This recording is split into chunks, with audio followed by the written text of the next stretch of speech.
이 사우디하고 이란은 쉽게 해결되지 않을 부분들이에요. 그러면 지금은 유가 상승은 지난 시기가 되겠지만 역외상 감각을 달러를 봐야 되겠죠. 달러의 최근 약세 구간에서 유가가 좀 상승 반등이 나왔다. 이렇게 좀 봐야 될 것 같아요. 그래서 다음 달에 G7 또 회의가 있는데 그때 아주 중요한 통화 정책들이 나올 것 같은데요. G20 그 재무장관 회의에서 나온 얘기들이라는 걸 좀 종합해 보면 참 아이러니한 게 양적 완화만으로는 경제 성장을 이끌어낼 수 없다. 각국의 더 강력한 재정 정책을 권고한다 그랬거든요. 이게 좀 아이러니하지 않습니까? 지금 각국의 부채가 얼마나 많은 상황이고 유럽 같은 경우는 남유럽의 그리스 대표적인 그리스 국가 보고 니네 막 재정 긴축해 이래놓고 지금 와서는 재정을 확대해야 된다? 미국의 달러화로 인해서 달러 양적 완화로 인해서 우리나라 같은 경우도 제가 누누이 얘기했지만 국가 부채가 상당히 많은 부분이 우려가 된다 했잖아요. 민간 부분도 마찬가지고요. 기업도 마찬가지고요. 중국도 그렇거든요. 전 세계적으로 지금 막 부채가 증가함에도 불구하고 끄떡없다 끄떡없다 괜찮다라고 하는데 왜 이번에는 이런 얘기들이 흘러나왔을까요?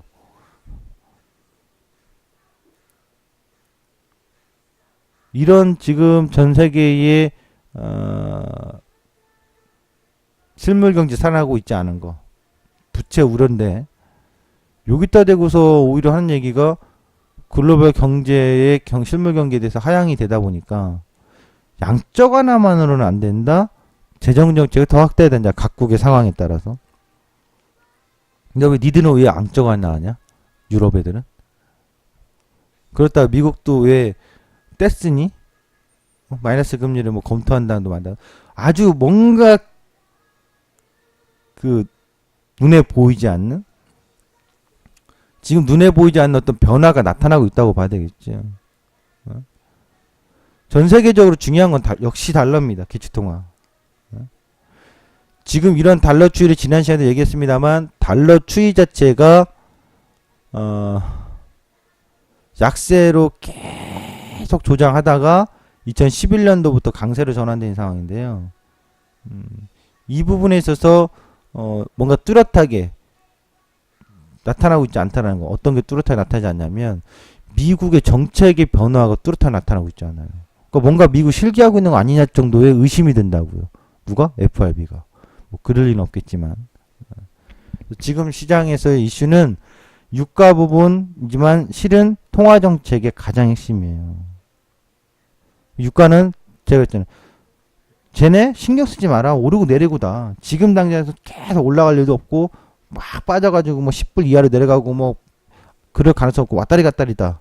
그거 생각하시면 되고요. 미국하고 사우디 냉전? 최근에 우리가 이제 우리나라 정치적인 선거 때문에 거의 이슈가 묻혀 있는데 미국하고 사우디의 냉전은 그동안에도 계속 있었잖아요. 최근에 좀 더 불거지는 상황이에요. 특히 미국의 대선을 앞두고 나서요. 그래서 미국하고 사우디 냉전이라는 것은 이제 정치적인 냉전인 거죠. 여론의 냉전. 느닷없이 사우디 보고 9.12 테러의 주범이 공범 아니냐. 사우디 왕가들을 조사해야 된다. 이런 얘기를 하고 있거든요. 근데 원래 법률적으로는 뭐 사우디 그 왕가들을 이쪽으로 조사를 하지 않게 돼 있다고 하더라고요. 그걸 개정해서라도 사우디 왕가놈들 다 조사해야 되는 거 아니냐. 뭐 미국 여론이 지금 이렇게 들끓고 있다고 하는데 뭐 사실적인 관계에서는 9.12 테러하고는 크게 관계가 없는데도 불구하고 뭐 엮어버리고 있으니까요. 여론이 좀 좋지 않은 상황인데 뭐 이런 것은 심각하게 받아들일 부분이 아닌데 어떤 미세한 변화, 다시 말하면 유가에서의 공급적인 부분에 있어서 쉽게 해결될 부분은 아닐 것이다.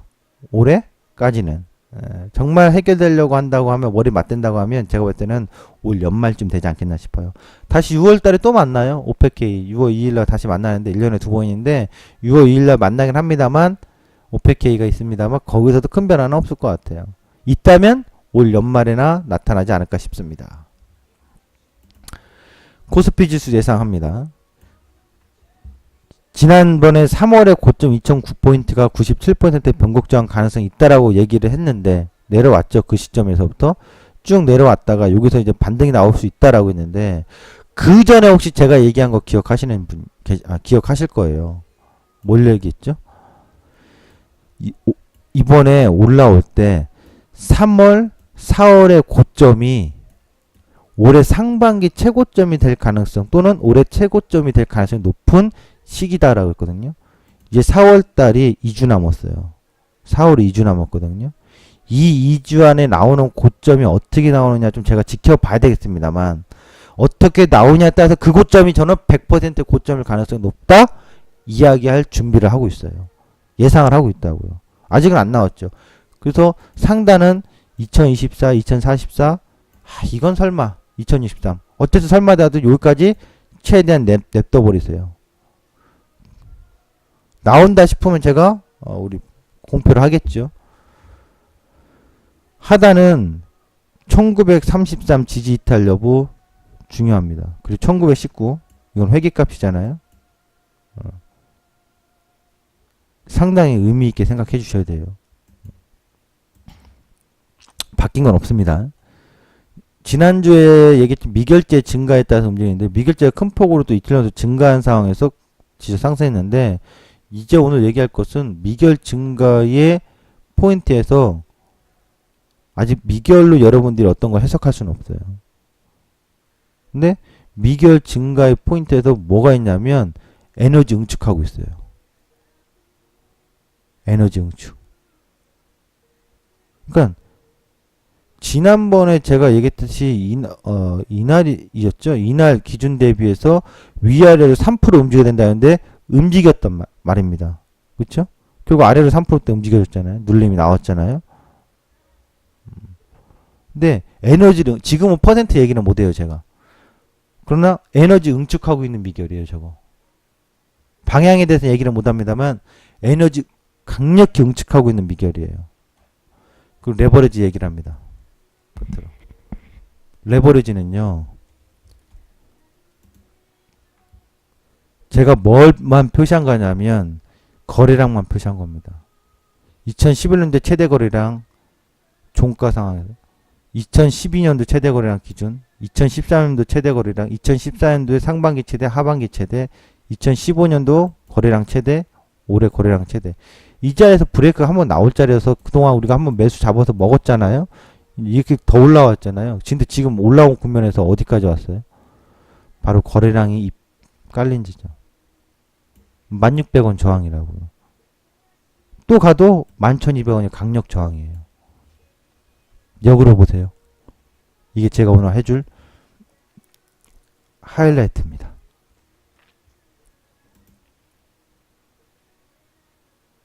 끝으로 제가 강조하는 거 하나 얘기하면 3월에 97%의 변곡 가능성 분명히 바뀐 거죠. 지금은 확률은 더 높아집니다. 제가 얘기했던 확률 하나씩 다시 한 번만 짚어보고 마무리 짓겠습니다. 달력에 여러분 표시되어 있을 겁니다.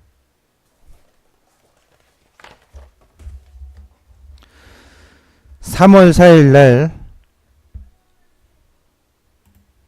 4일날 상저병저 가능성 업 다시 한번 언급해 드렸습니다. 3월 14일날 1919 포인트 언급했고 코스피 200으로 207 언급했습니다.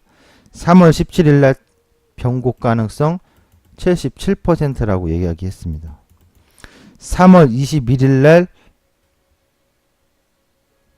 3, 4월의 고점이 변곡이다라고 얘기를 했습니다. 3월 22일날